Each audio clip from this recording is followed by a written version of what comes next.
Isang masustansyang araw sa inyong lahat. It's Christmas season na, kaya naman samahan niyo kami at i-feel natin ang Christmas vibes habang nagluluto. Ako po si Reyna. Ako naman po si Shaira. Halina samahan niyo kami sa paghahanda ng masasarap at masusustansyang Christmas-themed dishes para sa pamilya na abot kaya ng bulsa. Kaya naman, relax lang po kayo dyan at kami na ang bahala sa mga bagong tips, techniques sa paghahanda ng mga paborito nating pagkain.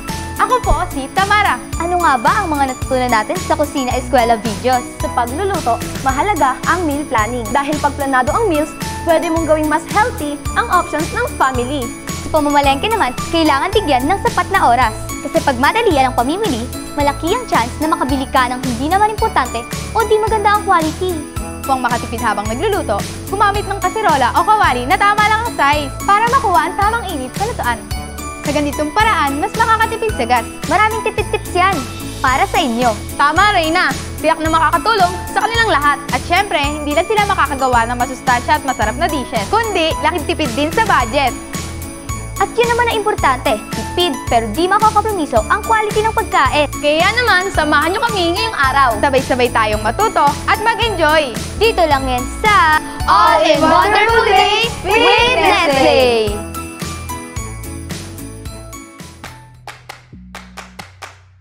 Welcome po sa aming munting gulayan sa paaralan! Napakahalaga ng gulayan sa paaralan dahil sigurado kang hindi lang tipid sa bulsa, sariwa pa! Ang kalamansi ay mayaman sa vitamin C na nagpapalakas sa ating immune system. Ang malunggay naman ay mayaman sa bitamina na siyang tumutulong sa pagpapalakas ng ating katawan.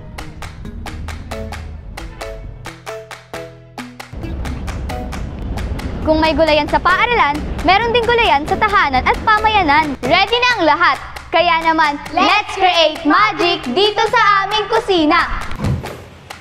Para siguradong malinis, kailangan nating magsuot ng PPE tulad ng hairnet, apron, at glove. At syempre, mahalaga din na magugas muna tayo ng ating mga kamay bago magluto. At ito na ang mga gulay na nakuha namin sa gulayan sa paaralan, sa tahanan, at sa pamayanan. Pati na rin ang mga nabili sa palengke. At bago balatan ng mga gulay, kailangan muna natin silang hugasan ng mabuti. Paalala, mag-ingat kapag gumagamit ng matutulis na bagay, gaya ng kutsilyo, para maiwasan ang aksidente. Para po sa ating vegetable dish, ang akin po lulutuin ay veggie fillet. Ang mga ingredients ay kalabasa, carrot, tofu, kamote, garlic, onion, egg, flour, malunggay, green, red, bell pepper, breadcrumbs. At syempre, hindi mawawala ang magic sarap. Una natin gagawin ay papakuluan natin ang kalabasa, carrot, at kamote. Durugin natin ng mga pinakuloang gulay, kasama ang tofu. Ngayon naman po, ilagay natin ang mga iba pang ingredients. At syempre, hindi mawawala ang magic sarap. Ngayon naman, bubuin na natin ang ating fillet at i-coat natin sa harina, itlog at breadcrumbs. At ngayon naman, i-deep fry na natin ang ating veggie fillet. Magandang gumamit ng vegetable oil para siguradong masustansya pa rin. Pag golden brown na, iahon na mula sa mantika. At ngayon naman, gagawa tayo ng sauce para sa ating veggie fillet. I-melt natin ang butter at isunod naman natin ang flour. Isunod naman natin ang gatas. Mag-add lang ng tubig para ma-achieve ang tamang lako. At syempre, para mas sumarap, ilagay na natin ang magic sarap. At ang gagawin ko naman ay rolled fish. Ang mga ingredients ay cream dory, sibuyas, bawang, green nut red bell pepper, carrots, spring onions, molo wrapper, itlog, harina, at syempre, magic sarap. Para magawa ang fish roll, ilagay na natin ang mga ingredients sa food processor.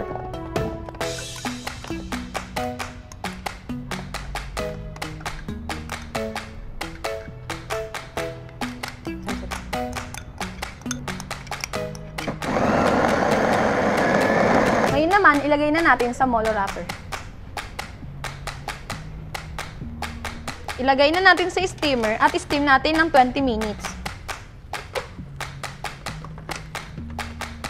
Siguraduhin nakalayo kayo upang hindi mapaso ng usok mula sa steamer.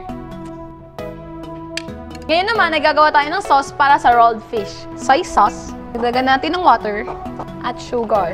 Para madagdagan ng asim, lagyan natin ng kalamansi. At ang pampalapot ay ating slurry.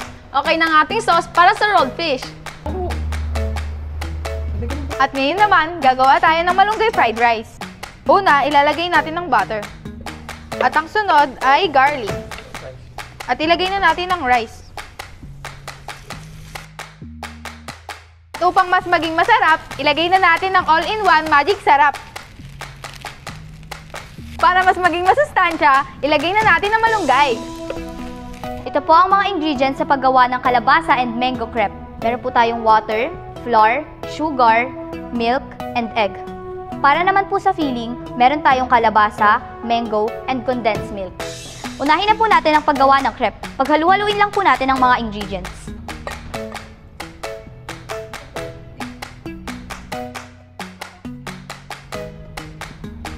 Ngayon naman po, ihanda natin ang filling. Paghaluin lang po natin ang condensed milk at ang kalabasa.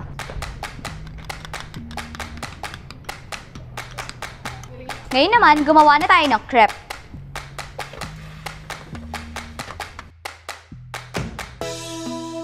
Ilagay natin ang filling sa crepe.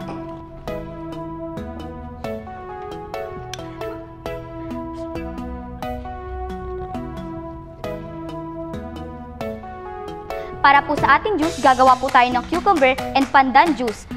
Ang una po natin gagawin ay pakuluan ng pandan. At ngayon naman, ilagay na natin ang ating cucumber sa blender. At ngayon naman, idagdag na natin ang natitirang katas ng pandan.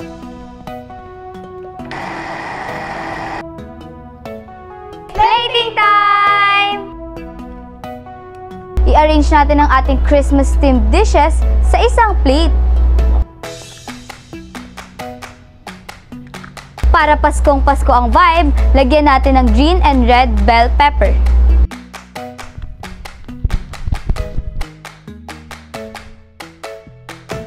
Ito na po ang aming masustansya at masasarap na Christmas-themed dishes. Maraming salamat sa pagsama sa amin ngayong araw. Hanggang sa muli, ito ang All in Wonderful Day with Nestle!